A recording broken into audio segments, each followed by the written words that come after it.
Hello. ഓണത്തിന് കുഞ്ഞു സദ്യ ഒരുക്കി. 4 വക കറികളും ഒരു സാമ്പാറും ഒരു ചോറും ഒരു പായസവും. പൊന്നൂസിൻ്റെ ആദ്യത്തെ പിറന്നാളാണ്. കൂടെ കഴിക്കാൻ ഏട്ടൻ്റെ മക്കളുണ്ടായിരുന്നു. അംബ്രൂസ് കുട്ടനും പാറുക്കുട്ടിയും.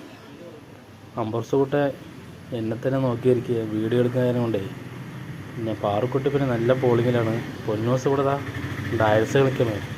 എല്ലാവരെയും കണ്ടപ്പോൾ പൊന്നൂസിൻ്റെ ഒരു സന്തോഷം കണ്ടില്ലേ.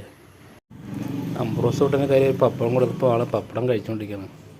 എന്താ നോക്കി എന്നെ തന്നെ നോക്കണം ആൾ. അംബ്രോസ് കുട്ടൻ്റെ വായിൽ പപ്പടം കൊണ്ട് തോന്നുന്നു പപ്പടം ചവച്ചുകൊണ്ടിരിക്കുകയാണ്. അംബ്രോസിലാൾ പൊളിയാണ് അംബ്രോസ് കുട്ടൻ. എന്താ ചേച്ചി അടുത്തിരുന്നതാ നോക്കിക്കൊണ്ടിരിക്കുന്നു ചേച്ചി. ഞങ്ങൾ ഓണസദ്യ കഴിക്കുന്നു. നിങ്ങളെല്ലാവരും കഴിച്ചിട്ടുണ്ടെന്ന് വിചാരിക്കുന്നു. Okay, by.